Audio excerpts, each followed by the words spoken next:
السلام عليكم. النهاردة هعمل معاكم أفضل طريقة للقطايف. معايا كيلو من القطايف، والمكسرات عبارة عن كوباية من الفول السوداني وكوباية من جوز الهند ونص كوباية من الزبيب ومعلقتين كبار من السكر. هحشي بيها القطايف. الحشو ده بيقعد معايا كده، بحطه كده في كيس وبيقعد معايا في التلاجة. بعمل منه كذا مرة. هحشي كده بيه القطايف كويس وهقفلها كويس جدا. وهعمل معاكم كمان كام واحدة كده عشان هحشيها كريم شانتيه. الأولاد بيحبوها جدا، ولو انت أولادكم ما بيحبوش القطايف هيحبوها بالطريقة دي.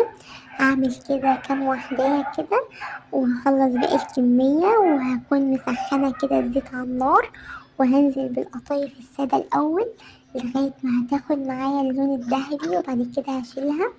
ولو انت اول مرة تشوفوني اشتركوا في القناة واعملوا لايك وشير عشان يوصلكم كل وصفاتي.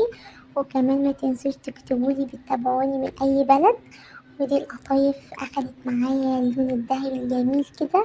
هشيلها وهنزل كده بالقطايف اللي هي بالمكسرات، وانا مجهزه لها السيرم عشان لازم يكون بارد. مجهزه عباره عن كوبايتين من السكر وكوبايه ونص من الميه ورشه فانيليا ونص عصرة ليمونة، وكده نزلت بيها في السيرم. وهي لونها جميل جدا وطعمها جميل. جربوا الطريقة دي. وبعد كده هزينها بقى كريم شانتيه ورشة كده مكسرات، وممكن لو عندك شوكولاتة كده تزينيها. جميلة جدا، جربوها واكتبوا لي رأيكم. Audio Jungle.